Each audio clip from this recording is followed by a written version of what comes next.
मणिच्छटाय विस्फुर्जितं किमपि रूपवधूष्वदर्शि पूर्णानुरागरससागरसारमूर्तिः साराधिका मयि कदापि कृपां करोतु। अनर्पितचरीं चिरात् करुणयावतीर्णः कलौ समर्पयतुन्नतोज्ज्वलरसां सुभक्तिश्रियं हरिः पुरतः सुन्दरद्युतिकदम्बसन्दीपितः सदा हृदयकन्दरे स्फुरतु वः सचीनन्दनः। आराध्यो भगवान् ब्रजेशतनयः तद्धाम वृन्दावनम् रम्या काचिदुपासना ब्रजवधू वर्गेण या कल्पिता। श्रीमद्भागवतं प्रमाणममलं प्रेमाप्पुमर्थो महन् श्रीचैतन्यमहाप्रभुर्मतमिदं तत्राग्रहो नापरा। द्योद्यौ तदन्तखण्डः सकलसुरगणाडम्बरेषु प्रचण्ड सिन्दूरात्कीर्णगण्डः विलसत्प्रकटच्चारुचान्द्रीयखण्ड गण्डस्थानन्तखण्डः स्मरः रत्नयः कुण्डलीभूतसुण्डः विघ्नानां कालदण्डः भवतु भवतां भूतये वक्रतुण्ड। कृष्णाय वासुदेवाय हरे परमात्मने प्रणतक्लेशनाशाय गोविन्दाय नमो नमः।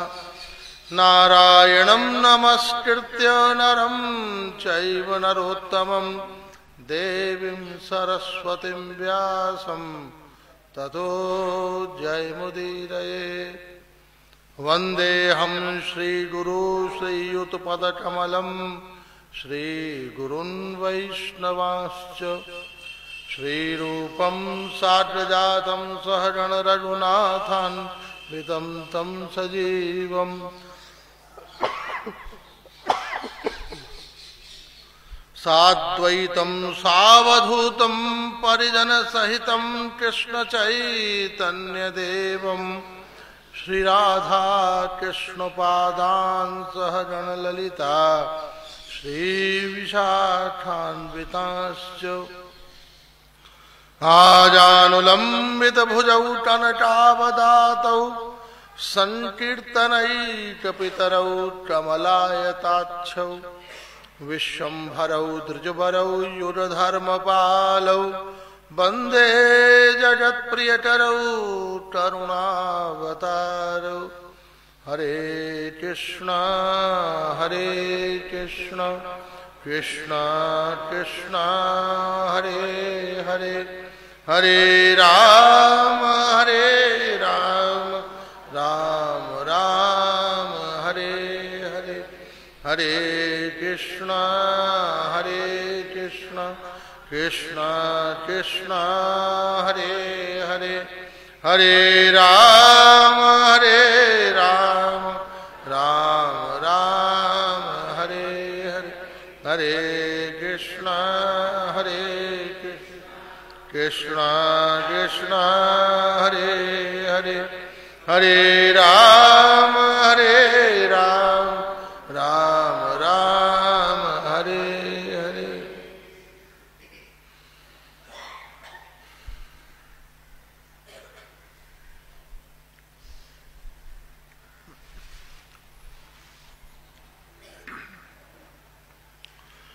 संपूर्ण नवद्वीप श्रीमन महाप्रभु के दिव्य भक्ति रस में दिव्य आनंद में अत्यंत निमग्न है और उस रस भाव में संप्रवृत्त है, प्रकाशित है। वास्तव में सभी शास्त्र सभी संत निर्विवाद रूप से एक मत से एक सत्य को प्रकट करते हैं कि वास्तव में इस संपूर्ण जीवन का यदि कोई निर्यास सार है, प्रयोजन है, तो वह है भगवत प्रेम। कितने भी कोई इस बात को ध्रुव जी ने 5 वर्ष की अवस्था में समझ लिया, कितने लोगों को इसे समझने में कई जन्म लेने पड़ते हैं। कोई इसे यौवन अवस्था में समझता है, कोई वृद्धावस्था में समझता है, लेकिन श्रेष्ठ वो हैं जो अविलंब, बिना विलंब किए श्रीमन नारायण के चरणारविंद का आश्रय लेकर सत्य से, त्याग से और प्रेम से उनकी अर्चना करते हैं। हम अर्चना करते हैं प्रभात में, एक छोटी सी प्लेट में थोड़ा चंदन 2 फूल रख लिए, वो भी एक परंपरातः अर्चना पद्धति है। लेकिन जब आप सदैव सत्य में रहते हो तो आपकी हर क्रिया भगवान की पूजा हो जाती है। आपका उठना, आपका बैठना, आपका चलना, आपका बोलना, आप जो भी करते हो जिसमें सत्य मिल गया वह समर्चा हो गई। सत्यः समर्चा श्रेष्ठव्यम। हरिभक्ति विलास भगवान की अर्चना विधि का सर्वोत्तम ग्रंथ है हरिभक्ति विलास। हमारे एसपी सोमानी जी विद्यमान है, इतना बड़ा स्कूल और 500 साल पुराने ग्रंथ आपके वहां पर ग्रंथालय में विद्यमान है, रखे हुए हैं। सारी विधि, संपूर्ण शिक्षा पद्धति, श्रेय और उन सब का एक ही सार है, एक ही प्रयोजन है कि किसी भी प्रकार से जीव भगवतोन्मुख हो। उस हरिभक्ति विलास में लिखा है सत्यम श्रेष्ठ समर्चाया। भगवान की विधि, मंडला आरती कैसे हो, धूप आरती कैसे हो, श्रृंगार आरती कैसे हो, राजभोग कैसे हो, रविवार है तो भगवान को कौन सी पोशाक पहनाए, शनिवार है तो काली पहनाए, मंगलवार है तो गुलाबी पहनाए, अगर ठंड है तो हिना का इत्र लगाएं, गर्मी है तो ठस का इत्र लगाएं, गोपाल की उपासनाएं तो माखन की बनी चीज खिलाएं, क्योंकि गोपाल के अभी दांत नहीं आए हैं। आपने कड़े कड़े खुरमा और कचौड़ी खिला दी तो बेचारे के मसूड़े में दर्द हो जाएगा। बहुत कोमल उपासना है भगवान की। ऐसा वस्त्र जो शरीर में सुख देता हो, ऐसी पोशाक। आपने भगवान की जो लाइटिंग व्यवस्था की है, 2 मिनट खुद वहां बैठकर देखो, क्या तुम्हारे लिए वो कंफर्टेबल है? 2-2 हजार पावर के हेलोजन हमने भगवान के मुंह पर लगा दिए हैं। इसलिए वो समर्चा विधि का बड़ा विस्तृत और बड़ा अद्भुत ग्रंथ है। लेकिन उस ग्रंथ के प्रारंभ में जब उसका प्रारंभ होता है, तो आज समापन का दिन है, विस्तृत चर्चा का अवकाश नहीं, लेकिन उसके प्रारंभ में इस बात का स्पष्ट है सत्यम्यम समर्चा श्रेष्ठम। सबसे बड़ी समर्चा, चावल न हो, चंदन न हो, रोली न हो, धूप बत्ती न हो। एक दिन जिंदगी में ऐसा आएगा, अरे प्राण निकल रहे हैं, जल्दी थोड़े चावल लाना, वो डिब्बा उल्टा कर रहा है, चावल तो कल शाम को ही खत्म हो गए, जरा धूप बत्ती जलाना, दिया सलाई घिस रहे हैं, ये तो सील गई, जरा चंदन घिसना, बोले उसका बट्टा नहीं मिल रहा, जरा फूल लाना, बोले वो माली ने आज सप्लाई नहीं की है, थोड़ा गंगा जल लाना, वो बहू रखकर कहाँ भूल गई, मिल नहीं रहा। जीवन में एक ऐसी विषमता का समय आ सकता है जब चंदन न मिले, फूल न मिले, दिया सलाई न जले, दिया न जले, जीवन में समर्चा अर्चा की कोई सामग्री हमें प्राप्त न हो। लेकिन ऐसे समय भी तुम्हारी मुस्कुराहट दिया बन सकती है, तुम्हारा समर्पण चावल बन सकता है, तुम्हारा चरित्र चंदन बन सकता है, तुम्हारा प्रेम दिया बन सकता है, यदि तुम्हारे व्यक्तित्व और हृदय और वाणी में सत्य विद्यमान है। ठाकुर जी तेजस्वी होते हैं। जयपुर से लाई हुई प्रतिमा किसी कलाकार के यहाँ इतना बड़ा माइन से टेढ़ा मेढ़ा पत्थर ट्रेन में जंजीरों में फंसा के लाया गया। लोगों ने पूछा ये टेढ़ी मेढ़ी पत्थर की शिला क्यों लाई गई है? बोले इसमें से श्री कृष्ण की मूर्ति बनेगी। महीनों तक संतराज उसके ऊपर चढ़ चढ़ कर उसे खोदते रहे, मारते रहे, और एक दिन उसमें से बड़ा सुंदर स्वरूप प्रकट आया। अरे भाई, जिस दिन आई थी तब तो बड़ी टेढ़ी मेढ़ी बेढंगी थी, आज इतनी सुंदर तुमने बना दी। तुमने उस शिला में क्या जोड़ा? बोले हमने जोड़ा नहीं, हमने उसमें से निकाला। हर टांकी की चोट उसमें से एक टुकड़ा निकाल देती थी। जितना अनावश्यक चिपका हुआ था, जब वो सब निकल गया और आवश्यक रह गया, उस दिन प्रतिमा बनकर तैयार हो गई और उसकी प्राण प्रतिष्ठा करके हमने मंदिर में जब उसे रखा तो लाखों माथे उसके चरणों पर झुक गए, लाखों नारियल और फूल उसके चरणों में चढ़कर सार्थक और पवित्र हो गए। ऐसे ही जिंदगी में कुछ जोड़ना नहीं है, जोड़ा बहुत कुछ है, बस निकालना है। ज्ञान की टांकी हो, वैराग्य का हथौड़ा हो, गुरु कृपा का विवेक हो, जो जीवन में जुड़ी हुई वासना है, लालसा है, अहंकार है, अज्ञान है, आसक्ति है, दुर्व्यसन है, दुस्संग है, जिस क्षण वो सब निकल जाएंगे और आप विशुद्ध पवित्र हो जाओगे, उस दिन आप देखोगे कि श्री कृष्ण को देखकर तुम नाच रहे हो और तुम्हें देखकर गोविंद नाच रहे हैं। तुम इतने सौंदर्यवंत आनंदित हो जाओगे कि तुमको देखकर भगवान नृत्य कर उठेंगे। जब माधवेंद्र पुरी जी सामने आते हैं तो गोपीनाथ जी उनके लिए खीर चुरा लेते हैं। उनका नाम हो गया खीर चोरा गोपीनाथ। माधवेंद्र पुरी जी गोपीनाथ जी का दर्शन करने गए और मन के अंदर भाव आता था कि अगर वो जो 18 कुल्हड़ खीर रोज भोग लगती थी गोपीनाथ जी के, कि यह और वो निश्चित स्थानों पर एक आचार्य जी के यहाँ, एक पुजारी जी के यहाँ, एक नगर सेठ के यहाँ, एक सबके यहाँ वितरण होती थी।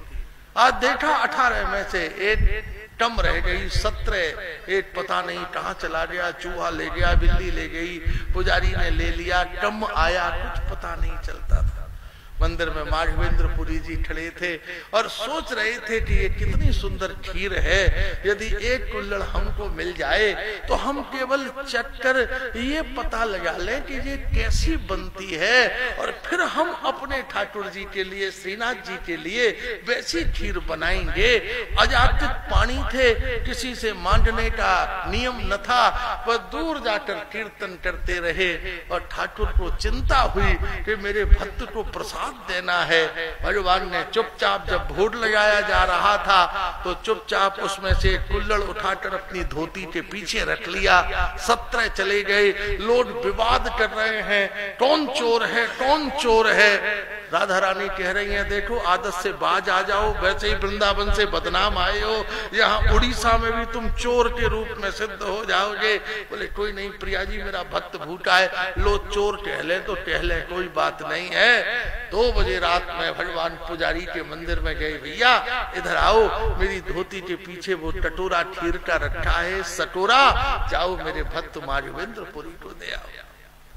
इसलिए वास्तव में जीवन में ये भगवान की जो मंडल कथाएं हैं, मनुष्य इतना पवित्र, इतना निर्मल, इतना उज्जवल हो जाता है जिस समय सत्य से अन्वित हो। कबीरदास गए, भगवान की परम भक्ता है सखूबाई। सखूबाई है महाराष्ट्रियन, पंढरपुर में निवास करती है, 24 घंटे ठाकुर की सेवा। सवेरे कंडा बीनती है, लकड़ी चूल्हा जलाती है, ठाकुर के लिए चावल बनाती है, भोजन बनाती है। कबीरदास ने सुना है तो संत है सखूबाई, दर्शन कराऊं। कबीरदास दर्शन करने आए, देखा सखूबाई सामने से आ रही थी। कबीरा को देखकर उसकी भी सुध बुध खो गई, डलिया ऊपर से गिर पड़ी, कंडे बिखर गए। एक और डलिया वाली आई, उसकी भी कंडे उसी में गिर पड़े। कबीरदास प्रसन्न हो गए। वाह सक्खू भाई, तुम जैसे संत का मुझे दर्शन हुआ। सक्खू भाई ने कहा एक काम कर कबीरा, कुछ सेवा तो कर जा। अच्छा बता क्या सेवा करूं? मेरे और उसके टंडे आपस में मिल गए हैं और भगवत सेवा में देर हो रही है, तेरा टंडे छटवा दे, उसके टंडे उसे दे दे, मेरे टंडे मुझे दे दे तो जल्दी प्रसाद बनाऊं। कबीरा तो बड़े चक्कर में फंस गया कि टंडे कैसे छाटूं, कोई ISI मार्का मोहर तो लगी नहीं हुई है। महाराज कैसे मैं छाटूं कि इसकी कंपनी कौन सी, इसकी कंपनी कौन सी? माता तेने तो बड़ी उलझन में डाल दिया, मैं टंडे कैसे छाटूं कि तेरे कौन से और उसके कौन से हैं? अरे कबीरा छोटी सी बात है, टंडे को उठा, कान से लगा, जिस टंडे से कृष्ण कृष्ण की आवाज आ रही हो समझ ले वो सक्खू के टंडे हैं। क्योंकि जो टंडा कृष्ण नहीं बोलता वो टंडा कृष्ण प्रसाद बना कैसे सकता है? कृष्ण प्रसाद तो वही बना सकता है जो कृष्ण प्रेम करता, श्री कृष्ण के आनंद में होता। इसलिए सत्यम श्रेष्ठम समर्चाया, ठाकुर को इससे कम में कोई सौदा है नहीं।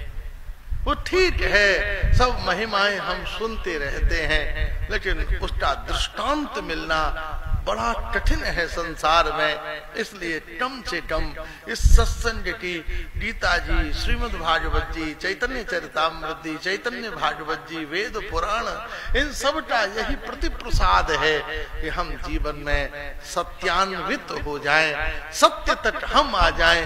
कोई कहे कि भैया वृंदावन आना है, कैसे आए वृंदावन? कोई सीधी ट्रेन आती है क्या? बोले नहीं, ट्रेन नहीं आती, मथुरा आती है, आप मथुरा आ जाओ। बोले वृंदावन कैसे आएंगे? बोले हमें सूचना दे देना, आदमी भेज के हम तुमको बुलवा लेंगे। ऐसे ही क्या गोलोक तक कोई ट्रेन जाती है? वैकुंठ तक कोई ट्रेन जाती है? बोले वैकुंठ तक तो कोई ट्रेन नहीं जाती। बोले फिर हम वैकुंठ तक कैसे पहुंचे? तो लक्ष्मी जी कहती हैं तुम सत्य तक आ जाओ, तुम सत्य पर आकर वेट करना, मैं स्वयं नारायण को भेजकर तुम्हें बुलवा लूंगी। तुम सत्य तक तो आओ, प्रेम तक पहुंचा देना भगवान का स्वभाव है। आप सत्य तक पहुंच जाओ, और जब जीवन में सत्य होगा तो हर फूल पवित्र हो जाएगा, हर चावल यज्ञ हो जाएगा, हर कदम जीवन की वास्तविकता के श्रेय में समुदित होगा। सत्य नाम रुचि होए गौर प्रेम दान। भगवान कहते हैं नाम के प्रति निष्कपटता। भगवान ने कहा देखो तुम सब चढ़ाओ, मुझे कोई रुपया पैसा इस सब की जरूरत नहीं है, लेकिन हम सोचते हैं हमारे पास सबसे कीमती चीज पैसा है, हम पैसा चढ़ा देते हैं। कोई उसको दूसरे रूप में रूपांतरण कर देता है, माला के रूप में, फल के रूप में, और जता भी देता है। महाराज जी माला लाया हूं, 250 रुपए की माला है, आपको पहनाना चाहता हूं। बहुत से लोग गिफ्ट में वो लटका भी लेते हैं, उसकी प्राइस भी लटका लेते हैं।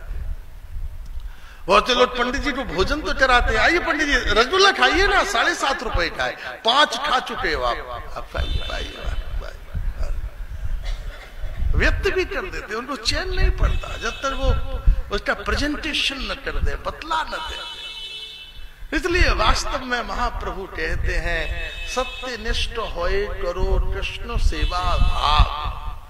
सत्यनिष्ठ होकर, निष्काम होकर, सब ठाकुर जी का है ऐसा मन में अंदर से भाव डलकर, आर्टिफिशियल होकर नहीं, कृत्रिम होकर, बनावटी होकर नहीं, सहज होकर, स्वाभाविक होकर, मूल से, जड़ से, बुद्धि से, मन से ऐसा बनकर जब हम श्री कृष्ण सेवा करते हैं तब ठाकुर, जब हम श्री कृष्ण को अपने से अलग कुछ देते हैं तब नारायण हमें अपने से अलग लौटा देते हैं। और जब हम नारायण को अपने को देते हैं तब नारायण के पास उसका लौटाने का कोई साधन नहीं होता। जब हम अपने को देते हैं तो वो बदले में अपने को ही हमें दे देते हैं। जब तक हम अपने से दूसरी वस्तु देते रहेंगे वो भी अपने से दूसरी वस्तु देते रहेंगे। इसलिए कृष्ण प्रेम, कृष्ण सेवा, कृष्ण धाम नियमन, कृष्ण लीला, कृष्ण कथा, कृष्ण वैष्णव संग, कृष्ण संकीर्तन करे नित्य पावे भाव, कृष्ण लीला भाव होए जीवेर उद्धार। नित्य नित्य जीवन कैसा बन जाए, हम वास्तव में 24 घंटा 24 आवर्स क्या हो हमारे पास सत्य हो, भगवत भजन हमारा स्वभाव बन जाए और करुणा और त्याग हमारा नियम बन जाए, हमारी श्रेष्ठता बन जाए।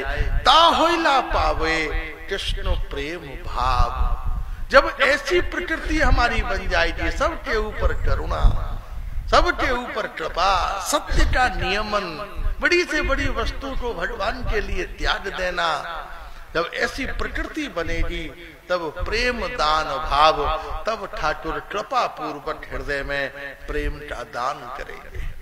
नहीं तो जैसे केसर की खेती सब जगह नहीं की जा सकती, ऐसे ही सब हृदय में प्रेम की उत्पत्ति नहीं हो सकती। प्रेम की उत्पत्ति कैसे होती है? जिस हृदय में ऐसी विशिष्टता हो, जिस हृदय में ऐसी पूर्णता हो, श्रेष्ठता हो। श्रीमन महाप्रभु ने सारे नवद्वीप को, श्रीवास जी पुत्र की मृत्यु हो गई, फिर भी उनके जीवन में महत्वपूर्ण क्या है? महाप्रभु का संकीर्तन। आपके जीवन में प्रायोरिटी किस चीज की है? ये निर्भर करता है प्रायोरिटी किस चीज की है। आज हमारी जिंदगी में, हमारी लाइफ स्टाइल में ठाकुर जी सबसे पीछे खड़े हुए। सबसे पहले ऑफिस, उसके बाद फैमिली, उसके बाद फिर कुछ क्लब, होटल, फ्रेंड्स। भगवान का नंबर तो बहुत पीछे कोने में, लास्ट क्यू में खड़े हुए हैं सब लोग। महाराज थोड़ा थोड़ा माता है, आगे वाली आप आगे बैठी, पीछे वाली आ जाए। इसलिए जीवन का जो वास्तविक सत्व है, जीवन की जो श्रेष्ठतम पूर्णता है, भगवान जीवन के सारभूत अग्रसर सबसे प्रथम ठाकुर जी खड़े हो। भगवान का भाव, भगवान का श्रेय हो। हरिदास ठाकुर 3 लाख नाम रोज लेते हैं, उनका नियम है। त्रिलक्ष नाम लेते हैं रोज। काजी को बड़ा भय होता है। एक दिन काजी ने तुलसी नाम की अप्सरा को हरिदास ठाकुर के पास भेजा। खूब सज धज के, श्रृंगार करके, पूरा नगर उसके पीछे खड़ा रहता था।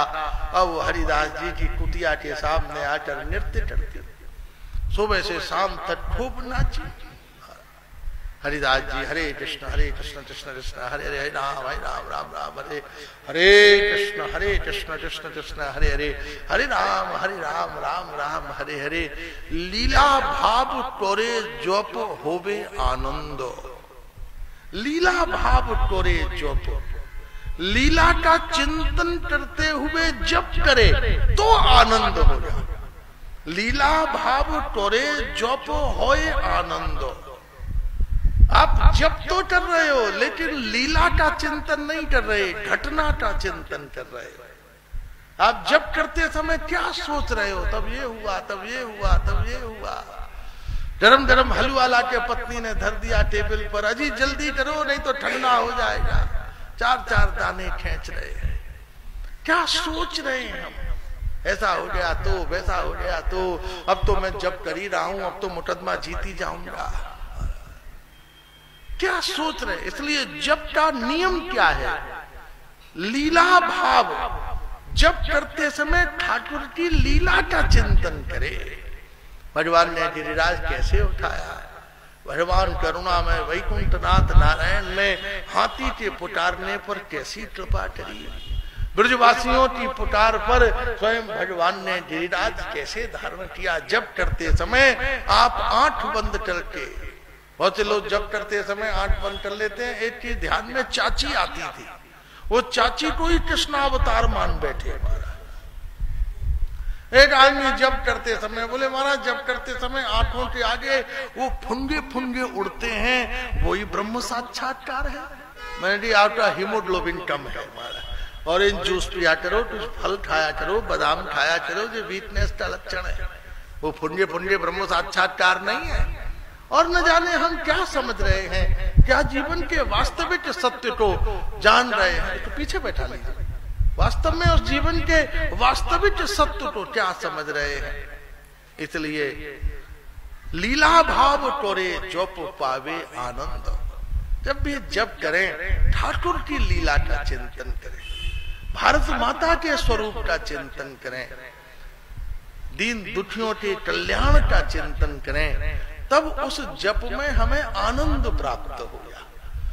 नहीं तो जिस जप के साथ व्यवहार जुड़ा हुआ है आनंद नहीं आएगा। नींद आएगी, संख्या पूरी हो जाएगी, क्रम पूरा हो जाएगा।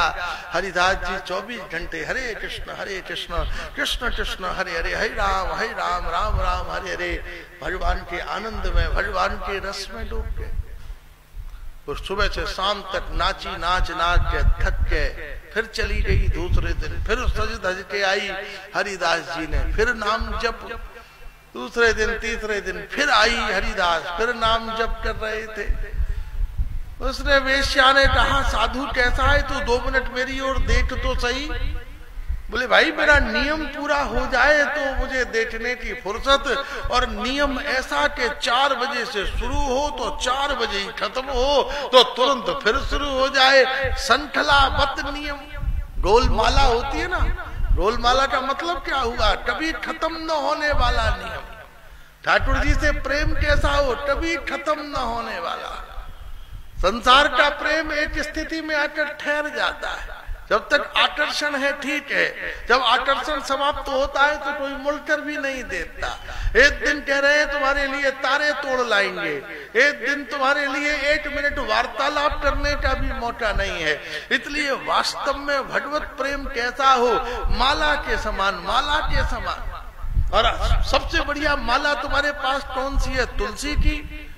आजकल तो कोई कितनी तरह की तो मालाएं चल रही हैं, मालाओं का कोई ठिकाना नहीं है, कितने प्रकार की माला। लेकिन सबसे बड़ी माला भगवान ने दी है, क्या है, हमारी श्वासों की माला।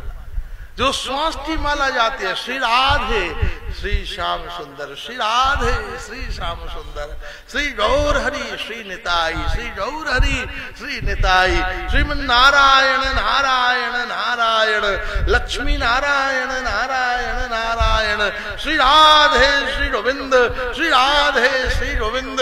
श्वास श्वास पर ठाकुर का स्मरण हो, भजन हो। 3 दिन के बाद उस वेश्या से हरिदास जी तो नहीं बिगड़े, लेकिन हरिदास का नाम जप सुनते सुनते उस वेश्या की दुष्प्रवृत्ति समाप्त हो गई। उसके कानों में, हृदय में कृष्ण प्रेम ऐसा आपूरित हो गया। अच्छा साधु एक क्षण ठहर, गंगा के तट पर गई, अपने केस मुड़वा दिए, आभूषण वस्त्र दान में दे दिए, एक मलिन वस्त्र पहनकर आंसुओं से रोती हुई चली आई। हे हरिदास मेरे ऊपर कृपा करो, मेरी बुद्धि से सब विकार निकल गए हैं। हरिदास जी उठ खड़े हुए, बोले तुलसी और तुझे देने के लिए मेरे पास कुछ नहीं है, लेकिन जिस कुटिया में मैंने खरबों कृष्ण नाम लिए हैं वह कुटिया में तुझे प्रदान करता हूँ, और श्री कृष्ण से प्रार्थना करता हूँ कि वह तेरे हृदय में अपने प्रेम का संचार करे।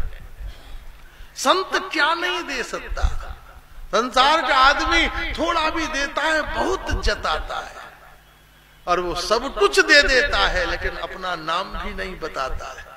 किसने दे दिया पता नहीं, उसने दे दिया, उसने दे दिया, उसने। कोई पार्सल तुम्हारे घर में आज तक ऐसी आई है जिसमें फ्रॉम न लिखा हो?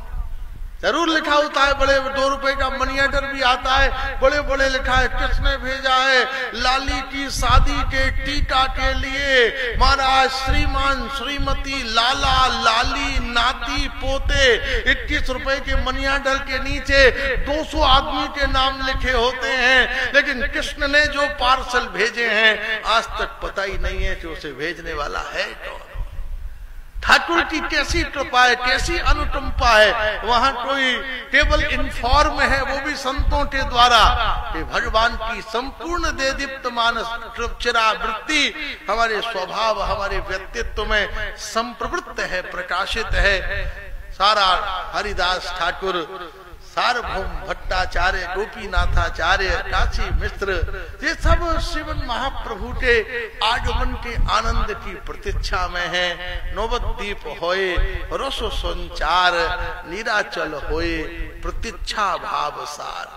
नवद्वीप तो रस भाव में डूबा हुआ है, और नीलाचल प्रतीक्षा कर रहा है कि कब वह बहती हुई धारा हमारी ओर पधारेगी।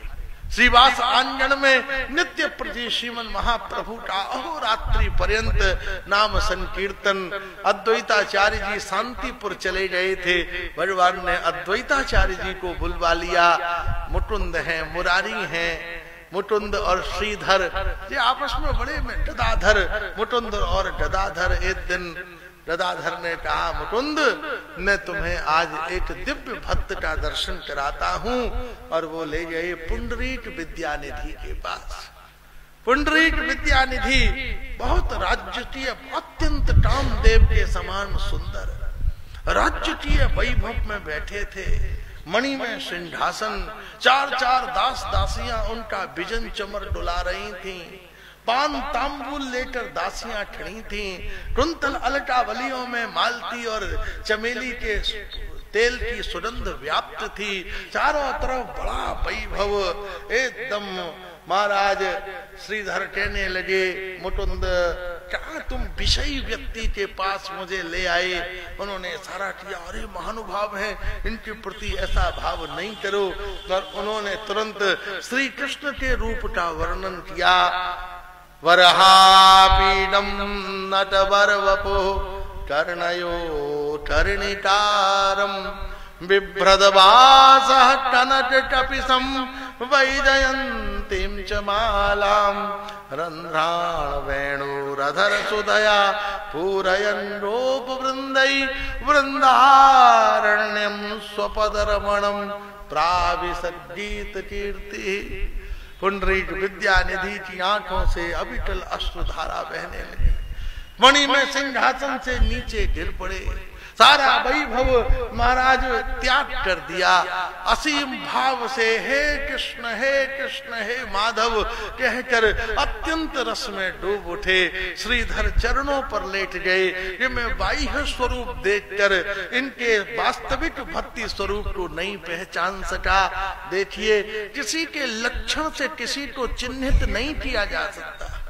फूस की झोपड़ी में रहने वाले भी भक्त हैं, राजमहलों में रहने वाले भी भक्त हैं, ब्राह्मणों में भी भक्त हैं, शूद्रों में भी भक्त हैं, यवनों में भी भक्त हैं।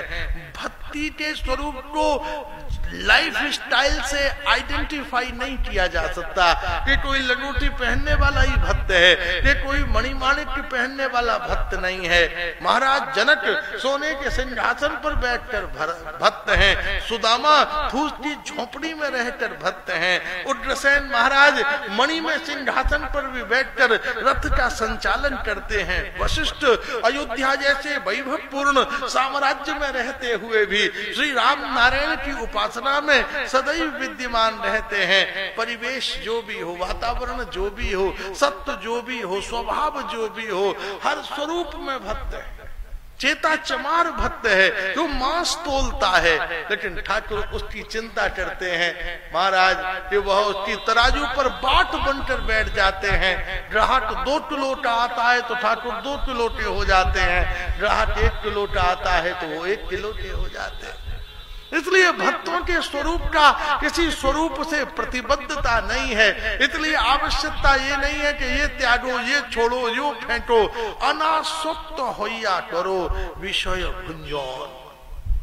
आप जहां हो अनासक्त हो जाओ, निर्लिप्त हो जाओ, उसका अटैचमेंट खत्म कर दो। बहुत से लोग कहते हैं हम पैसा को हाथ नहीं लगाते, हम तो उसे मट्टी समझते हैं। बोले जब आप मट्टी समझते हो तो फिर छूने में परेशानी क्या है? आप उसे टच नहीं कर रहे हो और मट्टी भी समझते हो, इसका मतलब है दीवार अभी खड़ी हुई है, पैसा पैसा है, सोना सोना है, इसलिए तो आप उसे टच नहीं करते। अगर वो मट्टी है तो उसे टच करो, पट लो और छोड़ दो, फेंक दो। ऐसे फेंक दो जैसे कागज फेंक देते हैं, जैसे पेपर नैपकिन फेंक देते हैं, लेकिन वैसे नहीं फेंका जा सकता। इसलिए अनासक्त होकर अनासक्त होइया करो विषय भुंजन। अनासक्त भगवान ने जो दिया है, जो वर्ण है, जो स्वभाव है, कलयुग में यही तो विशेषता है। आप अपने घर को हिमालय की गुफा से भी श्रेष्ठ बना सकते हो। सारे घर के दायित्वों को पूर्ण करते हुए, बहुत सारी एक लाली है, उसका विवाह हुआ, पति अनुकूल नहीं, सास अनुकूल नहीं, घर में आर्थिक अभाव, ये सारी बात थी, लेकिन फिर भी उसने बचपन से सत्संग सुना, उसने इन सारी चीजों को ही हिमालय की तपस्या मान लिया। पति जो बोलता वो मुस्कुराकर कृष्ण नाम लेती। अच्छा, मैं तुम्हारी इंसल्ट करता हूं तो मुस्कुराती हो? बोले मैं तुम्हारी इंसल्ट नहीं देखती, मैं ये देखती हूं मुझ में कितना पेशेंस है, मैं कितना सहन कर सकती हूँ, मेरे अंदर कितना टॉलरेशन है। कुंती देवी अपनी स्तुति में कह रही है, विपद संतु नश्वत, हे कृष्ण मुझे विपदा दो ताकि विपदा में खूब भजन होता है। जब आप मेरी इंसल्ट करते हो, गाली देते हो, और जब मैं बहुत दुखी होती हूँ उस समय कृष्ण नाम मेरे मुंह से नहीं निकलता, कृष्ण नाम मेरी आत्मा से निकलता है, मेरे स्वरूप से निकलता है, मेरे सत्व से निकलता है। एक गुरु और शिष्य गंगा जी में स्नान कर रहे थे तो शिष्य ने गुरुजी से पूछा, गुरुदेव एक बात मुझे बतलाओ, 20 साल हो गए तुम्हारे साथ पढ़ते पढ़ते, एक बात मुझे बतलाएं कि भगवान को प्राप्त करने के लिए आफ्टर ऑल मैं करूं क्या, कैसे प्रयत्न करूं, क्या करूं? गुरुजी ने कहा, भाई उत्तर बाद में दूंगा, पहले गंगा स्नान कर ले। सत्संग तो वैसे ही नहा धो के होना चाहिए, बहुत से लोग बिना नहाए धोए सत्संग में आ जाते हैं। प्राय सुबह सुबह जहां सत्संग चलते हैं बिना नहाए धोए लोग आ जाते हैं। आंखों पर पानी मारे आए तो समझ लो बहुत सप्त सरोवर नहा के आ रहे हैं, क्या मारा। बोले पहले स्नान तो कर ले। सवेरे सवेरे जैसे ही उसने गंगा में गोता लगाया, गुरुजी भी मोटे ताजे और चढ़ गए उसके ऊपर और नीचे उसको दबा दिया। वो छटपटावे सांस लेने को, 2-3 लीटर पानी पी गया। जब मरने को हुआ तब गुरुजी ने बाहर निकाला, अरे गुरुदेव मारना चाहते थे क्या? नहीं नहीं भाई, तुम्हारे प्रश्न का उत्तर दे रहा था। तुम पूछ रहे थे भगवान को पाने के लिए मैं क्या करूं, ये बताओ। श्वास लेने के लिए तुम क्या कर रहे थे? कहां से ताकत लगा रहे थे? हाथ से, पैर से, सिर से?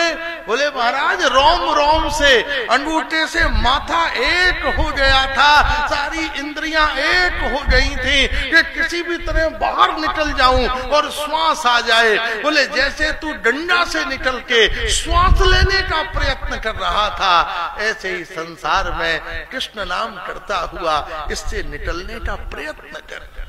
आंखों से कृष्ण दर्शन कर, कानों से कृष्ण कथा सुन, हाथों से दीन दुखी गरीब माता पिता वृद्धों की सेवा कर, पैरों से गिरिराज की परिक्रमा दे, मुठ से भगवान का प्रसाद पा।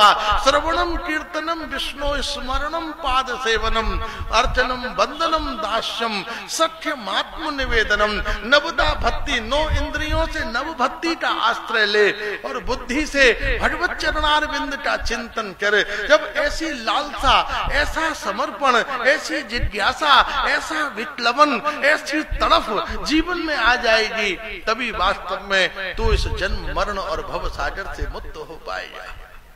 इसलिए पुंडरीक विद्यानिधि अत्यंत ऐश्वर्य में रहते हुए भी अत्यंत भक्त है, निर्लिप्त है, निरावेशित है। उनका स्वभाव नहीं, उनकी प्रकृति नहीं, उनका सत्व नहीं। इसलिए जीवन की पूर्णता, आर्टिफिशियलिटी नहीं, कृत्रिमता नहीं। बहुत से लोग साधुओं की क्रियाओं का अनुकरण कर लेते हैं लेकिन उनकी स्थिति को प्राप्त नहीं होते। इस साधु थे जमीन में सोते थे और महाराज एक दिन स्थिति ये हुई कि खूब उस साधु के लिए खूब बढ़िया गद्दा लगाए, तकिया लगाए, चद्दरें बिछाई, बड़ी व्यवस्था की और सेठ पीछे पड़ गया। महाराज ऊपर सोए। साधु ने भी कहा क्या दुराग्रह करना। 2 मिनट साधु ऊपर सो गए और महाराज 2 मिनट के बाद जब सब चले गए तो चुपचाप साधु उतरे और खटिया के नीचे घुस के फिर जमीन में सो गए। सब जल्दी तकिया ऊपर है, ऊपर धर दिए श्रीमद् भागवत और खुद नीचे जाके सो गए। बाहर एक कर्मचारी था, उन्होंने कहा यार साधु बनने का इससे बढ़िया मौका नहीं मिल सकता, मैं भी यही कर लूं। वो भी अपने तखत पे से नीचे घुस गया, दोनों तरफ चद्दर डाल ली। सवेरे साधु से सेठ आया, दोनों को देखा, साधु से पूछा आप नीचे सो के क्या अनुभव कर रहे थे? बोले मैं अपनी माता पृथ्वी मैया की गोदी में सो रहा था और मेरी भागवत जी ऊपर सो रही थी। उस नौकर से पूछा तू नीचे घुस के क्या कर रहा था? बोले महाराज और कुछ कर नहीं रहा था, आज मच्छरों ने नहीं काटा, मैंने उन्हें बेवकूफ बना दिया। वो बिस्तर पर ढूंढ रहे थे, मैं नीचे घुसा हुआ था। वो तो मुझे बेड पर ढूंढ रहे थे कि वहां खून पिएंगे, तो साधु ने मुझे मच्छरों से बचना सिखा दिया। कहां ब्रह्म साक्षात्कार और कहां मच्छरों से बचना। आदमी क्या सोच रहा है, केवल रंग से रूप से सन्यासी बनना हो, 100 रुपए का गेरुआ कपड़ा चाहिए, लेकिन सन्यासी का स्वभाव धारण करना हो तो 100 वर्ष साधना करनी पड़ेगी। इसलिए धन होना अलग बात है, धनी होना अलग बात है, विद्या होना अलग बात है, विद्वान होना अलग बात है, मनुष्य होना अलग बात है, मनुष्यता होना अलग बात है। मनुष्य तो पैदा हो ही रहे, कितने पैदा हो रहे हैं, लेकिन वो मनुष्यता, वो करुणा, वो कृपा, वो विद्या। विद्या तो रावण के पास भी बहुत है, लेकिन राक्षस है, असुर कह दिया। वेद बोल रहा है, श्रुतियां बोल रहा है, राक्षस कह दिया। वो पुंडरीक विद्यानिधि वैभव भाव रसे पावे कृष्ण प्रेम सार। इसलिए जीवन को ये समझने की बात है, क्या छोड़ें क्या न छोड़ें, बस आसक्ति अनासक्त हो। महाप्रभु ने नहीं कहा घर छोड़ो, परिवार छोड़ो, परिकर छोड़ो, मकान छोड़ो, काय को छोड़ें। ठाकुर जी ने दिया है, खूब आनंद लीजिए। क्या छोड़ें, बस उसकी आसक्ति त्याग दें, उसका अटैचमेंट त्याग दें, उसका अभिमान त्याग दें। अभिमान मध्य कौन अभिमान श्रेष्ठ, बोले कृष्ण दास मोने करे, यही अभिमान श्रेष्ठ। अभिमान करना हो तो घर गाड़ी मोटर पत्नी का मत करो, ये अभिमान करो कि मैं श्री कृष्ण का दास हूं। 100 करोड़ की 7 अरब की आबादी है इस पृथ्वी की। लोग कहते हैं 9 अरब पहुंच चुकी है, 7 अरब कहते कहते तो 3 साल हो गए, 9 अरब पहुंच चुकी है। और 9 अरब लोगों में से 8% लोग भी नहीं है जो कृष्ण प्रेम करते हैं, नारायण प्रेम करते हैं। इसलिए हम उनमें से श्रेष्ठ हैं कि हम सत्य को, त्याग को, प्रेम को और श्री कृष्ण भजन को जीवन का सार सर्वस्व मानते हैं। इसलिए वास्तव में आप श्रेष्ठ हो, महत्वपूर्ण हो और पूर्ण हो। एकदम पुंडरीक विद्यानिधि दौड़ पड़े, हे गौर हरि, हे गौर हरि। और श्रीवास जी के आंगन में कीर्तन हो रहा था। कीर्तन करते करते महाप्रभु ठिठक गए। अरे श्रीवास, अरे अद्वैताचार्य, अरे भक्तों देखो मेरा परम प्रिय भक्त आ रहा है। सब देखने लगे कौन भक्त आ रहे हैं। देखा सामने से पुंडरीक विद्यानिधि, हे गौर हरि, हे गौर हरि। और उधर से चिल्ला रहे हैं महाप्रभु, मेरा पुंडरीक, मेरा पुंडरीक। श्रीवास और अद्वैताचार्य रो पड़े। आज तक महाप्रभु ने मेरा शब्द किसी से नहीं जोड़ा, लेकिन पुंडरीक से कह रहे हैं मेरा मेरा। और जैसे ही दोनों भक्त और भगवान सामने आए, पुंडरीक को देखकर श्री महाप्रभु मूर्छित होकर गिर पड़े। और महाप्रभु को देखकर पुंडरीक विद्यानिधि मूर्छित होकर गिर पड़े। जय हो भक्ति देवी। अरे तुम भगवान को जितना प्यार नहीं करते, भगवान उससे ज्यादा तुम्हें प्यार करते हैं। तुम उन्हें मूर्ति न समझो, वो तड़प रहे हैं शेष सैया के ऊपर कि तुम बस अपने स्वरूप में लौट आओ, अपने स्वभाव में लौट आओ, अपनी प्रकृति में लौट आओ। अपने स्वधर्मा चरणम श्रेय परधर्मे भयापह। भगवान भगवद गीता में कह रहे हैं तुम अपने स्वधर्म को पहचानो, अपनी वास्तविक स्थिति को पहचानो, अपने वास्तविक स्वभाव को पहचानो कि तुम कौन हो, भगवान के अंश हो। स्वधर्मा चरणम श्रेय। और उसी के लिए ठाकुर दौड़ दौड़ कर आते हैं, जंगलों में 14 साल दौड़ते हैं, कंस आदि की लीलाएं करते हैं, अर्जुन का रथ चला रहे हैं। कितना आज किसी अच्छे लेक्चरर को बुला लो, वो भाषण देने से पहले 200 बात बोलेगा। स्टेज ऐसी होनी चाहिए, माइक ऐसा होना चाहिए, ऑडियंस इतनी दूर बैठनी चाहिए, एयर कंडीशन होना चाहिए। जो प्रसिद्ध वक्ता हैं उनके नाच और अंदाज और अदाएं देखो। हमारी मर्सिडीज बिल्कुल स्टेज के बराबर खड़ी होनी चाहिए, उस पर भी कंफर्टेबल रैंप हो। और फिर अब आजकल तो स्क्रीन भी बुलेट प्रूफ स्क्रीन सामने होनी चाहिए, कोई हमें ही सूट न कर दे। बड़े बड़ी कितनी नजाकतें हैं, लेकिन एक भोले कृष्ण को देखो जिसको यशोदा ने गोदी से न उतारा, जिसको चलते समय समय गोपियां आंखें बिछा देती थी। वो सवेरे 4 बजे उठकर घोड़ों की मालिश कर रहे हैं, रथों में तेल लगा रहे हैं, अर्जुन का आसन लगा रहे हैं, फिर उस पर बैठकर टेढ़ी मेढ़ी मुद्रा में घोड़ों की लगाम पकड़कर अर्जुन को भगवत गीता के 700 श्लोक सुना रहे हैं। उन्होंने नहीं कहा कि भाई पहले पूजा तो कर ले, एक लिफाफे में दक्षिणा तो चला दे, एक माला तो पहना दे, आरती तो उतार दे, एक गद्दी तो ले आ, 2 मसनन तो लगा दे, एक फूल तो चढ़ा दे, गीता शुरू होने वाली है भाई, दक्षिणा दो, माला दो, प्रणाम करो, चद्दर लाओ, कुछ ले आओ। वह श्री कृष्ण स्वाभाविक होकर, सहज भाव से, करुणा से अभिभूत होकर, अर्जुन के ऊपर मुग्ध होकर बोलते जा रहे हैं और इतने आनंदित हो गए कि उनकी अपनी असलियत बाहर आ गई। लोग समझ रहे हैं कि ये सारथी है और कृष्ण विश्व रूप धारण करके ब्रह्मांड, उन्हें जब विराट रूप का दर्शन कराया तो श्री कृष्ण के विराट रूप का दर्शन कर लीजिए, ब्रह्मांड का कौन सा रूप है जो उनमें समाहित न हो रहा। ये भगवान कितनी करुणा हमारे ऊपर कर रहे हैं। गीती ही, तुमने कितने गीत भगवान के प्रेम में गाए हैं, भगवान ने कितने गीत तुम्हारे प्रेम में गाए हैं। अपनी पत्नी को लंका में भेज दिया, खुद खड़े हैं, ढूंढ रहे हैं, ला रहे हैं, क्यों? हमारा समाज सुंदर बने। खुद अपने पार्षद को राक्षस बना दिया। जय विजय से कहा जाओ तुम रावण कुंभकर्ण बनो, संतादिश से कहा चलो भैया तुम विभीषण बनो, सीता जी से कहा कुछ 10 महीने की बात है आप उधर रह जाना। महाराज खुद लक्ष्मण जी के साथ वहां पर विद्यमान हैं, बैठे हुए हैं, रो रहे हैं।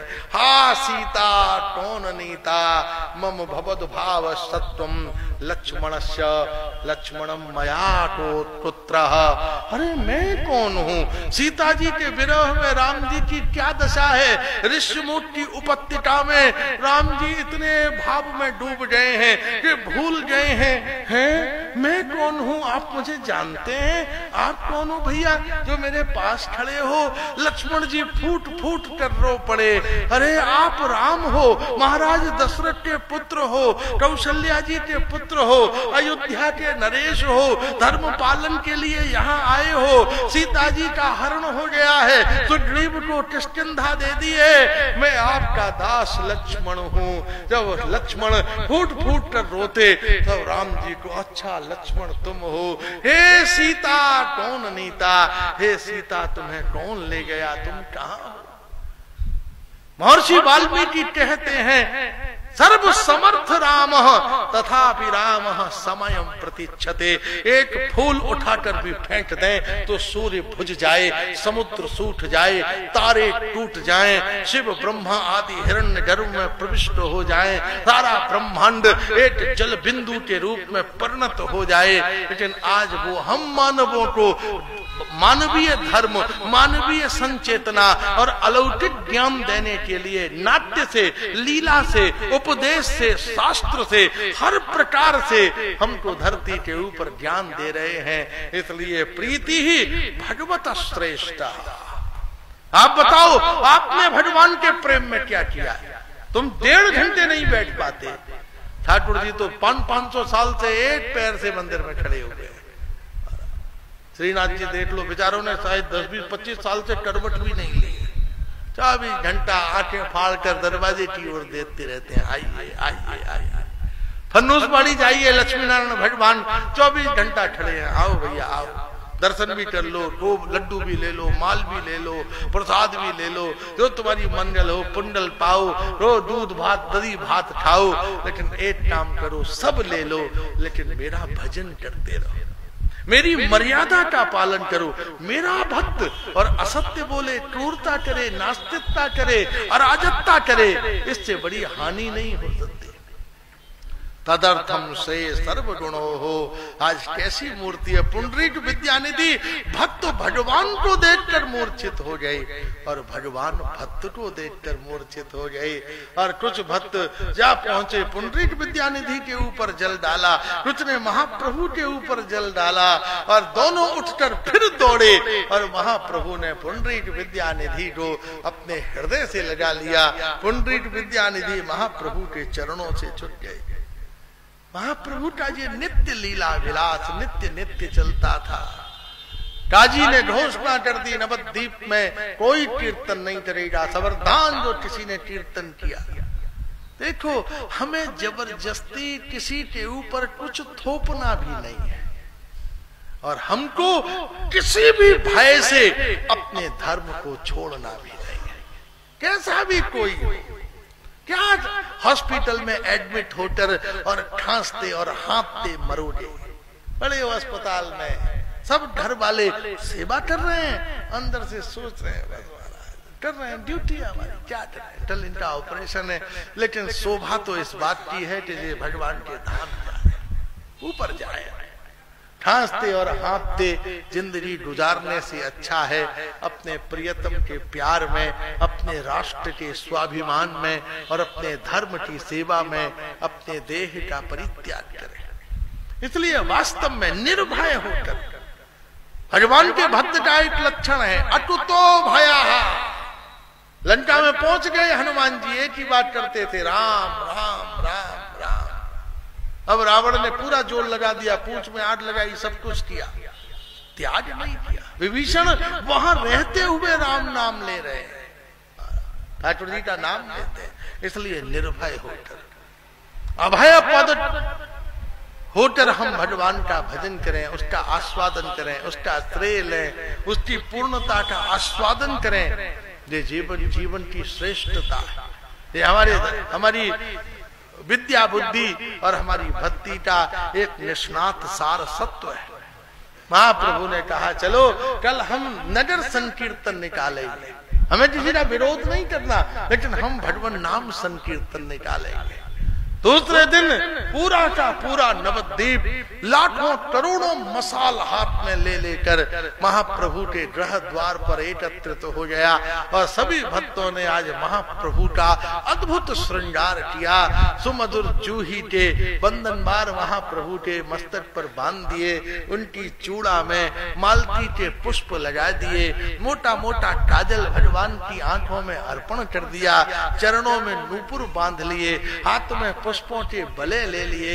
एक मंडली के अधिपति अद्वैताचार्य, एक के श्रीवास जी, एक के मुकुंद, एक के संजय, एक के गदाधर, एक के महाराज स्वयं पुंडरीक, और 7 टोली बना ली, और 7 टोलियों में भगवान का उत्तम नाम संकीर्तन, करोड़ों मृदंग, करोड़ों झांझ, सबके हाथ में मसाल, और एक अद्भुत जैसे महासमुद्र नगरों को डुबोने के लिए चल पड़ता है, ऐसे ही नाम संकीर्तन का ये महासमुद्र कुतर्की और नास्तिक और भगवत विरोधी और भगवत वंचित जीवों के अहंकार के महापर्वतों को भिगोने और डुबोने के लिए महाप्रभु के दल से चल पड़ा। महाप्रभु सप्त टोली प्रतीक्षा कर रही थी, ये महाप्रभु हमारे साथ नृत्य करेंगे, महाप्रभु हमारे साथ रहेंगे। लेकिन विद्युत गति तोरे नृत्य गौर हरि गान, बिजली की चमक, जैसे बिजली इधर से शुरू होती है इधर पहुंच जाती है, ऐसे ही विद्युत गति से महाप्रभु कभी अद्वैताचार्य जी की टोली में, कभी संजय की टोली में, कभी गदाधर के पास, कभी श्रीधर के पास, चारों तरफ महाप्रभु नृत्य करते हुए चलते थे।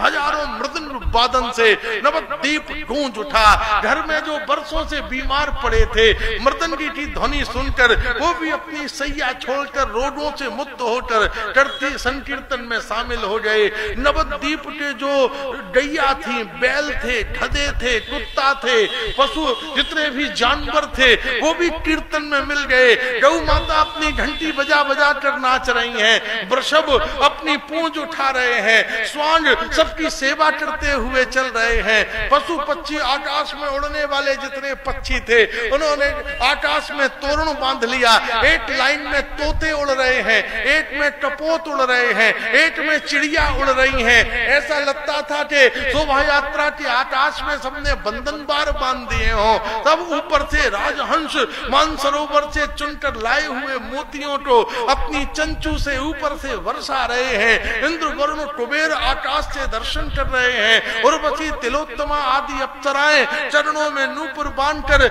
महाप्रभु के नृत्य में उतावली हो रही हैं। गंगा में रहने वाली मछलियां गंगा से उछल उछल कर जय गौर हरि कहकर कीर्तन कर रही हैं। और ये संकीर्तन का महासमुद्र धीरे धीरे सारे नवद्वीप को रसानंद में निमग्न करता हुआ ये कीर्तन ठीक काजी के महल के द्वार पर जा पहुंचा।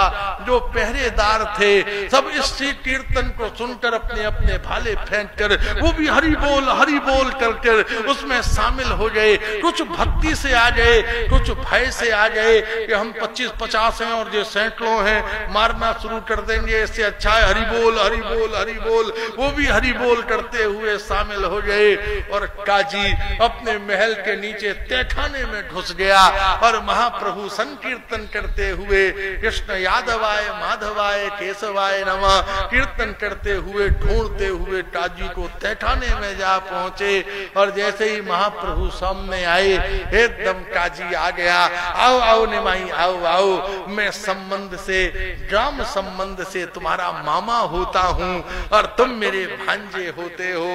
भगवान ने कहा भाई मेरी मुश्किल है कि हमें मेरी मामाओं से मेरा डिस्प्यूट हमेशा मामाओं से ही मेरा विवाद रहता है और तुम मेरे मामा ही बनना चाहते हो। बोले नहीं सची मैया मेरी बहन के समान है और मुझसे भूल हो गई और मैंने जो नगर संकीर्तन को और कीर्तन को रोकने का आज्ञा दी उसके पीछे आपके ही कुछ हिंदू संगठन थे जो हमारे पास आई और हमसे शिकायत की कि रात भर जे ऊधम मचाते हैं, हल्ला मचाते हैं, इस पर पाबंदी लगाई जाए। लेकिन मैंने आज अनुभव कर लिया है कि वास्तव में संसार का सबसे बड़ा धर्म प्रेम ही है। जो हृदय में प्रेम का उत्पन्न न करे और सब प्राणियों के अंदर उस भाव का समुच्चय न करे, वो वास्तव में मानव के अंदर मानवता की विशिष्ट गुणों को कैसे प्रकाशित कर सकता है।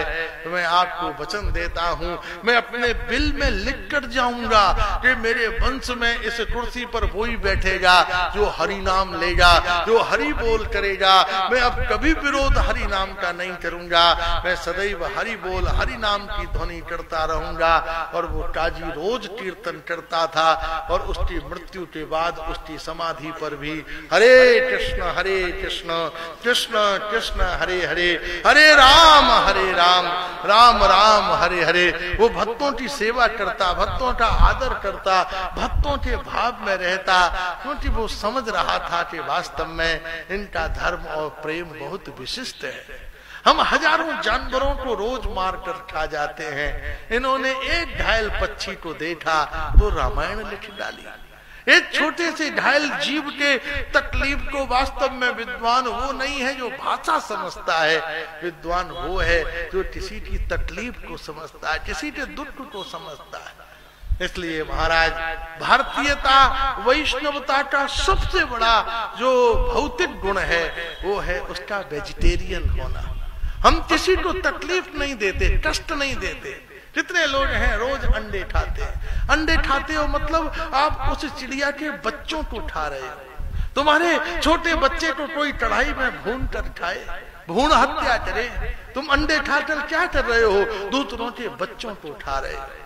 लहसुन प्याज खाकर तुम घर का वातावरण देखो कितना दुर्गंधित और कितना अपवित्र हो जाता है। तमोगुण का अंश है, औषधि के रूप में उसे स्वीकार किया, लेकिन वो भगवत अर्पण नहीं हो सकता।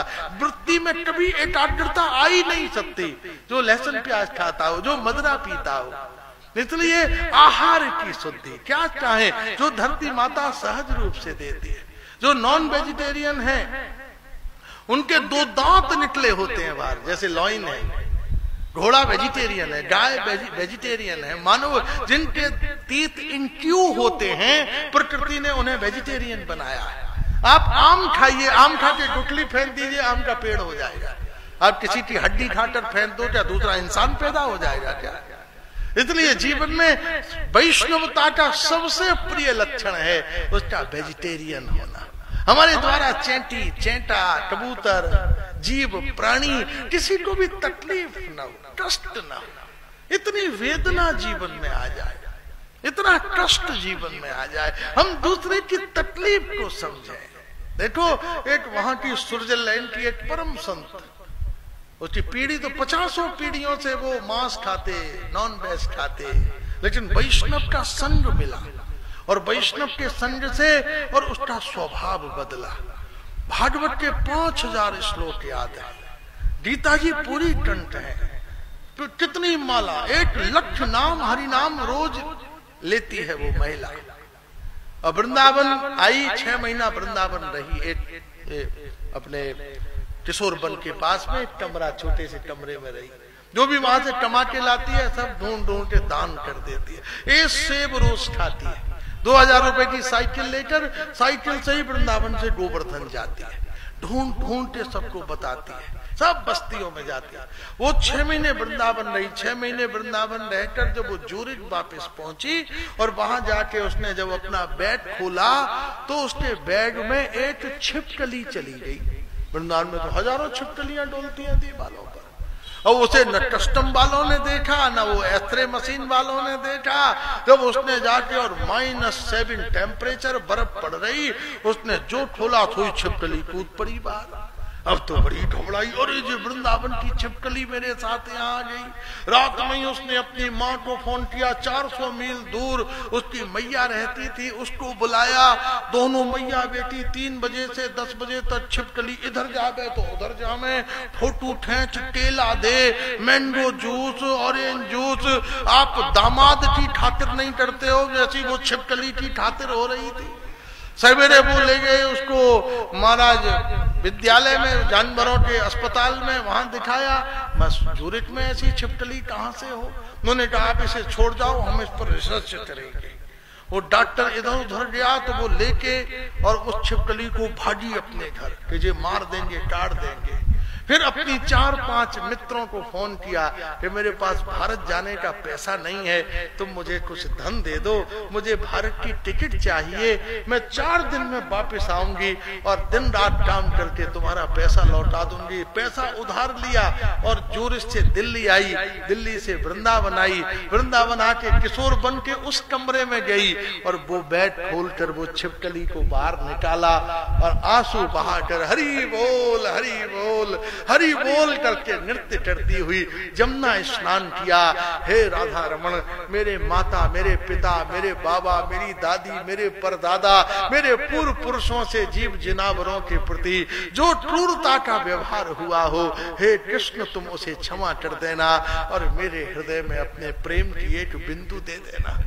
ऐसा हृदय, ये वैष्णव जो धर्म है, वैष्णव का जो संग है, हमारे हृदय को इतना कोमल बना दे। जब हृदय इतना कोमल होता है, आपने देखा है जब महाराज फार्मिंग करनी होती है तो पैने हल से पहले मिट्टी को नरम किया जाता है। दबी हुई मिट्टी से बीज पेड़ नहीं बनता, वो मिट्टी बहुत नरम होती है, फिर उसमें बीज और पानी डाला जाता है, तब वो बीज अंकुरित होता है। ऐसे ही बलराम जी अपना हल लेकर चल रहे हैं। क्यों? बोले संत की वाणी के हल से अपने हृदय की भूमि को नरम बनाओ, जिसमें कठोरता है, क्रूरता है, उससे मुक्त होकर जब हृदय की भूमि नरम हो जाएगी, तब उसमें कृष्ण प्रेम की लता, कृष्ण भक्ति की लता का प्रकाश होगा, प्रसार होगा। अपूर्व भाव से आज श्रीमन महाप्रभु की इस नगर शोभा यात्रा ने सारे नवद्वीप को भक्तिमय बना दिया। महाप्रभु ने कहा नहीं, अभी भी भक्ति के प्रचार में बहुत कमी है। उन्होंने नित्यानंद प्रभु और हरिदास जी से कहा, भैया तुम एक काम करो, रोज सुबह जाया करो और द्वार द्वार पर भक्ति की भिक्षा मांगा करो। वो दोनों साधु जाते, द्वार खटखटाते, भिक्षाम देहि, घर वाले आटा ले आते, फल ले आते। नित्यानंद प्रभु और हरिदास कहते नहीं नहीं, हरि नाम मुठे बोलो यही माई भिक्षा। अरे हमें आटा सेब नहीं चाहिए, अपने मुंह से एक बार बोल दो हरि बोल हरि बोल हरि बोल। बस इतनी सी बात होती, लेकिन उसका कैसा प्रभाव था कि भाई पत्नी ने दरवाजा खोला, क्या भिक्षा चाहिए? हरि बोल चाहिए। अच्छा अच्छा, अरे हरि बोल भी कोई भिक्षा होती? हरि बोल हरि बोल। दोनों चले गए।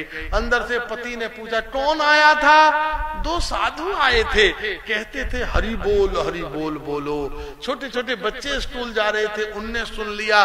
जब अपने स्कूल पहुंचे तो बच्चों ने पूछा आज कोई विशेष बात? अरे हमारे यहाँ दो बड़े विचित्र साधु आए थे, न फल लिया, न आटा लिया, न संदेश लिया। वो बोले हरि बोल बोलो, हरि बोल बोलो। बच्चे बोले अच्छा हरि बोल। पूरे क्लास में हरि बोल हो गई। और जब वो बच्चे अपने घर पहुंचे और भैया स्कूल की कोई विशेष सूचना, बोले हमारे उस दोस्त के घर में दो साधु आए थे, वो कहते हैं हरि बोल बोलो, हरि बोल बोलो, हरि बोल बोलो।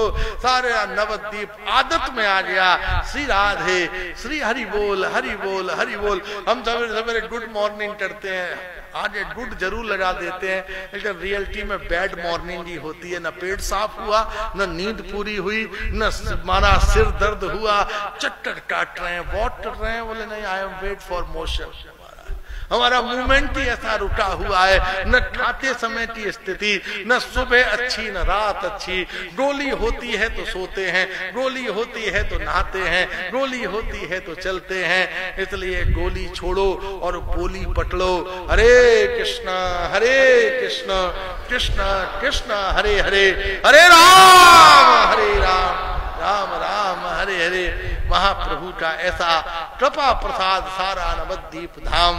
महाप्रभु ने एक दिन अनायास ही सहज रूप से, कितना प्यारी मैया, कितनी प्यारी विष्णु प्रिया देवी गदाधर अद्वैताचार्य श्रीवाची मुकुंद मुरारी संजय पुंडरीक ऐसे सुंदर सुहृदों को छोड़कर माघ मास की रात्रि में अनायास महाप्रभु ने एक दिन घर त्याग दिया और गंगा पार करते हुए कटवा में जाकर अपूर्व भाव से केशव भारती जी से सन्यास लेकर महाप्रभु सारे भक्तों के साथ लीला करते हुए नीलाचल पधारे। सारे वैष्णव नीलाचल आते थे और नीलाचल में महाप्रभु ने अपने रहने का स्थान कौन सा चुना? गंभीरा। गंभीरा में महाराज प्रताप रुद्र कहते थे कि मेरे महलों में रहो, लेकिन महाप्रभु जब आप जगन्नाथपुरी जाएं तो देख कर आए वो कमरा जिसमें महाप्रभु 6 बाई 6 का कमरा। महाप्रभु की हाइट थी 10.5 फुट। महाप्रभु 10.5 फुट के थे और 6 बाई 6 के कमरे में रहते थे। जब पैर सीधे करते थे तो छत पर पैर चले जाते थे। महाराज यत्किंचित भाव रोहे सन्यासीर धर्म, विपुल होए कृष्ण नाम यही होए मर्म। जीवन की जरूरतों को कम से कम में बिताना चाहिए और हरि नाम को ज्यादा से ज्यादा करना चाहिए। यही सन्यास का मर्म है। महाप्रभु सब भक्तों के साथ नीलाचल में सार्वभौम भट्टाचार्य, गोपीनाथाचार्य, सार्वभौम भट्टाचार्य पृथ्वी के सबसे बड़े विद्वान महाप्रभु जब जगन्नाथपुरी पहुंचे और दौड़कर जगन्नाथ जी के श्रीअंग का स्पर्श करने लगे और मूर्छित हो गए। वहां के ब्राह्मण डंडे ले लेकर महाप्रभु को मारने के लिए दौड़े। तब सार्वभौम भट्टाचार्य महाप्रभु को अपने निवास पर ले आए। वो वेदों के तात्पर्य को शंकराचार्य की व्याख्या से समझते और जानते थे। उन्होंने कहा जगन्नाथ मिश्र को मैं जानता हूँ, पुरंदर की उपाधि उन्हें मिली, वो मेरे मित्र थे, लेकिन तुमने कितने निम्न उसमें सन्यास ले लिया। और ये भी सन्यास नाचना गाना उछलना, ये कोई सन्यास होता? सन्यास तो उदासीन होना चाहिए। न नाचो, न हंसो, न बोलो, न रूप, न गंध, न सुगंध, न नृत्य, न कला, न संगीत, बस उदास बैठे रहो मुंह लटकाकर। वो सन्यास होना चाहिए जिससे वही ब्रह्म साक्षात्कार। जब आप बहुत उदास हो जाओगे तब ठाकुर तुम्हारे पास आएंगे। मैं कल से तुम्हें वेद पढ़ाऊंगा, मुझसे वेद पढ़ो। महाप्रभु का जरूर पढ़ाओ। सुबह से शाम तक वेद पढ़ाया। एक दिन हो गया, फिर दूसरे दिन पढ़ाया, फिर तीसरे दिन, फिर चौथे दिन, फिर 5वें दिन, फिर 6ठे दिन, फिर 7वें दिन महाप्रभु हाथ जोड़कर बैठे रहे। ना कुछ बोलते नहीं, चालते नहीं, न हंसते न मुस्कुराते, बस देखते रहते, बोले ही जा रहे हैं, बोले ही जा रहे हैं, बोले ही जा रहे हैं। 7 दिन के बाद सार्वभौम भट्टाचार्य ने पूछा, कुछ बात समझ में आई? बोले महाराज मेरे कुछ पल्ले नहीं पड़ा। भैया कुछ पल्ले नहीं पड़ा तो 7 दिन से मैं डला फाड़ रहा हूं, पहले ही क्यों नहीं बोले? क्या तुम्हें संस्कृत नहीं आती, तुम्हें वेद नहीं आते? बोले वेद तो मुझे आते हैं, लेकिन आपकी व्याख्या मेरी समझ में नहीं आती। वेद किसने लिखे हैं? बोले कृष्ण द्वैपायन व्यास ने। बोले जब वेद व्यास ने लिखे हैं तो आप शंकराचार्य की व्याख्या क्यों कर रहे हो? भगवान शंकर ने उस व्याख्या से अपनी उपासना का पोषण किया, लेकिन वो सार्वभौम भक्ति के लिए वो व्याख्या नहीं है। कृष्ण द्वैपायन व्यास ने उस विषय में क्या कहा? वेद की व्याख्या व्यास की व्याख्या से अनुमोदित होती है। और तब महाप्रभु ने धारा प्रवाह जो वेद में श्री कृष्ण की भक्ति पर तत्व का समन्वय स्वरूप था, जब उसका वर्णन किया तो सार्वभौम भट्टाचार्य का शरीर कांपने लगा, आंखों से आंसू बहने लगे, सिर पकड़कर बैठ गए कि मैंने आज तक अपना जीवन बर्बाद कर दिया। जिंदगी में यदि भगवत प्रेम नहीं है, भगवत भक्ति नहीं है, उससे भी बड़ा वंचित व्यक्ति कुछ हो सकता है। रुसाई जी कह रहे हैं महाराज वास्तव में केवल कलयुग केवल नाम आधारा, सुमिर सुमिर नर उतर ही पारा। कलौ नास्त्यैव नास्त्यैव नास्त्यैव गतिरन्यथा, हरेर नाम हरेर नामैव केवलम। केवल हरि भक्ति नाम संकीर्तनम। श्रीमद् भागवत द्वापर के अंत में कृष्ण द्वैपायन व्यास ने श्रीमद् भागवत के अंतिम मंत्र का संकीर्तन किया। नाम संकीर्तनम यस्य सर्व पाप प्रणाशनम विनाशम दुष्ट समनस्तम नमामि हरिम पदम। कोई पाप, कोई अपराध, कोई मनोरथ, कोई जरूरत, कोई शनिचर मंगल बुध बृहस्पति ये सब चक्करबाजी कुछ भी तुमको व्यथित व्याकुल करे, तुम एक काम करो, हरे कृष्ण कृष्ण कृष्ण हरे हरे, हरे राम राम राम हरे हरे। सब शनिचर मंगल बुध सब अपने ठिकाने पर लौट आएंगे। वृंदावन जाओ, मां स्वयं शनिचर बैठे बैठे राधे राधे राधे। रावण ने उल्टा लटका दिया था शनिचर को, शनिचर और काल दोनों उल्टे। हे राम। हनुमान जी बोले भैया ये बड़ा एंजॉयड आदमी मालूम पड़ता, ऐसी पेनफुल वॉइस, हे राम। हनुमान जी पहुंचे गुफा में, शनिदेव पड़े थे उल्टे। अरे आप बोले भैया रावण ने उल्टा लटका दिया, उधर काल। फिर हनुमान जी ने उन्हें छुड़ाया। तो जो रावण जिनको उल्टा कर दे वो तुम्हें क्या सीधा करेगा? तुम जबरदस्ती के चक्कर में फंसे पड़े हो।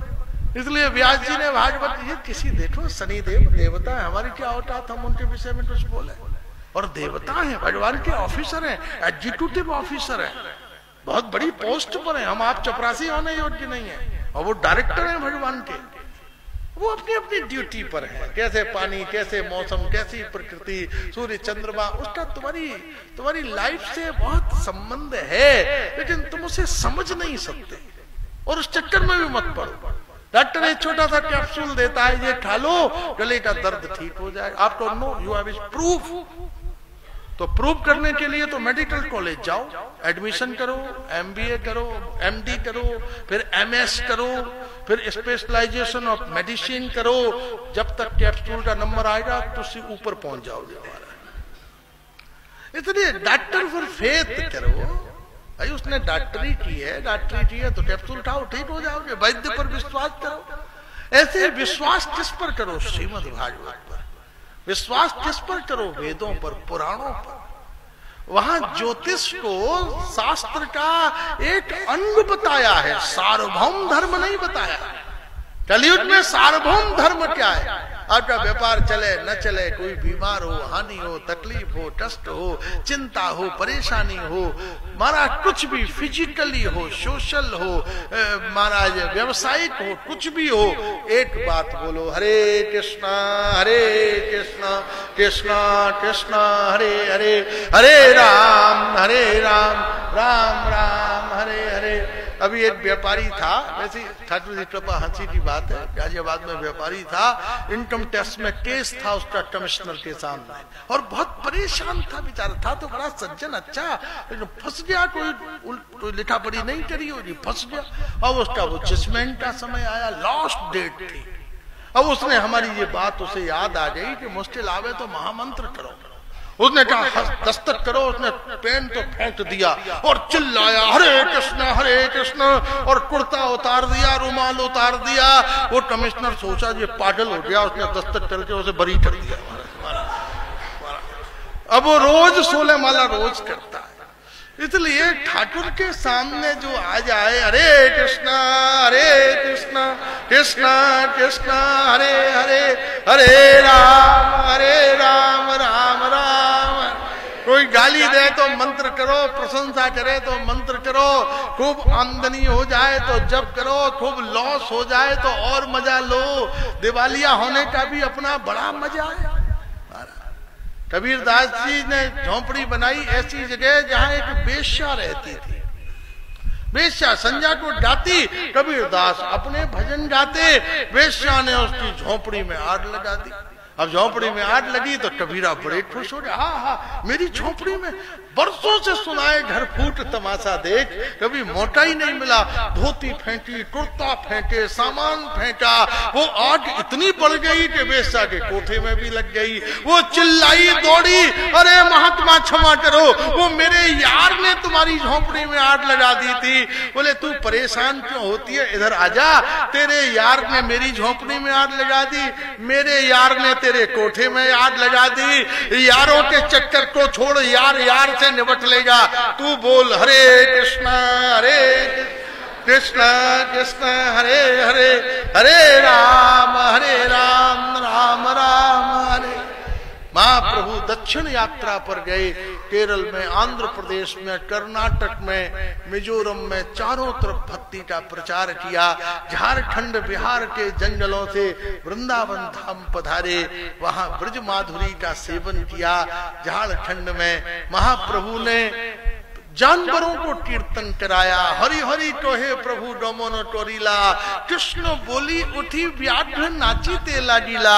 जब महाप्रभु कीर्तन कर रहे थे, शेर आ गए, चीता आ गए, हाथी आ गए, सांप आ गए, वो भी उछल उछल कर कीर्तन करने लगे। हो महाप्रभु आनंद से दौड़ते हुए जा रहे थे, एक गांव पड़ा। महाप्रभु के साथ 2-3 वैष्णव भी थे, वो पीछे रह जाते। महाप्रभु के चरण बड़े लंबे लंबे स्वस्थ, वो आगे निकल जाते, वैष्णव पीछे रह जाते। तो एक गांव बड़ा निर्जन, वहां एक गांव वाला किसान रहता था, रोज मठा चलाता था और छाछ बेचने जाता था। आज जब अपने गांव के बाहर मुख्य मार्ग पर पहुंचा तो महाप्रभु वृंदावन से हरि बोल करते आ रहे थे। उसने देखा बड़ा लंबा चौड़ा डोरा चिट्टा तेजस्वी, कोई बड़ा धनवान मालूम पड़ता है। आज तो गांव से निकलते ही ग्राहक मिल गया। उसने कहा भाई प्यासे हो? बोले मैं तो जन्म जन्म का प्यासा हूं। अच्छा भाई मठा पियोगे? बोले जय हो, जय गोपाल, जय गोविंद। वृंदावन की याद आ गई मठा का नाम सुनते। अच्छा तुम्हारे पास कोई लोटा है? हमारे पास तो कोई लोटा नहीं है। फिर कैसे पियोगे? बोले घड़े से ही पी लेता हूँ। बड़ा घड़ा था 20 लीटर वाला। उसने देखा है इंसान बड़ा साफ सुथरा कमल दल से होते हैं तो पी भी लेगा तो क्या हर्जा है। तो उसने घड़ा दे दिया। महाप्रभु गुटुर गुटुर गुटुर गुटुर 20 लीटर मठा पी गए महाराज। वो किसान बोला चलो एक ही ऐसा मिल गया, दिन भर की बिक्री हो गई। और घड़ा महाप्रभु ने दिया, हरि बोल, लंबी डकार दीनी, और महाप्रभु चल दिए। और वो किसान दौड़ा, अरे भैया ठहर पैसा तो दे। बोले हमारे पास पैसा कहाँ है, हम तो फकीर साधु, हमारे पास कोई पैसा नहीं है। हरि बोल धोनो होवे सर्वश्रेष्ठ सार। अरे हरि बोल ही सबसे बड़ा धन है जो मैं तुम्हें दे रहा हूँ। बोले भैया वो तो ठीक है, लेकिन वो नरद नारायण भी कुछ दीजिए हमको। बोले हम तो साधु हैं, हमारे पास कुछ नहीं है, वो 2 चेला हमारे पीछे आ रहे हैं, उनसे पैसा ले लेना। बोले बड़ा भारी सेठ हो जा, सेठों में पैसा थोड़ी ना होते, मुनीमों पे होते, तो आएगा पीछे। वो खड़ा हो गया। 1 घंटा बाद वो दोनों महा वैष्णव आए। अरे भैया वो हमारे राजा जा रहे थे, हाँ इधर ही गए और 20 लीटर मठा और मेरा पी गए हैं, उसका भी पेमेंट आपको करना है, लाओ पैसा दो। वो दोनों दब उठे भागे। बोले जब मालिक पे पैसा ना आए तो नौकर पे पैसा कहां से आए। वो महाराज वो दोनों भी साधु भाग गए। अब उसने सोचा कि चलो आज साधु सेवा हो गई, साधु पी लिया, प्यासा बहुत था, 20 लीटर छाछ पी लिया, कोई बात नहीं, घर चलता हूँ। जब घर चला, पहला कदम रखा तो घड़ा थोड़ा भारी हुआ, दूसरा कदम रखा तो और भारी, और तीसरे कदम में तो खोपड़ी हिलने लगी। और जब उसने घड़ा नीचे उतारा तो घड़ा रत्नों से भरा हुआ था, रोशनी निकल रही थी, मणि माणिक के उसमें आपूरित थे। किसान चौंक उठा। अरे जिसने होठ से छूकर मिट्टी के घड़ों को रत्नों से भर दिया, यदि वो मुझे छू ले तो मैं जिंदगी में क्या नहीं पा सकता। विवेक का उदय हो गया। कोई लालची होता तो धर्म छोड़ अर्थ में उलझ जाता, ये धार्मिक था इसलिए अर्थ को छोड़कर धर्म के पीछे चल पड़ा।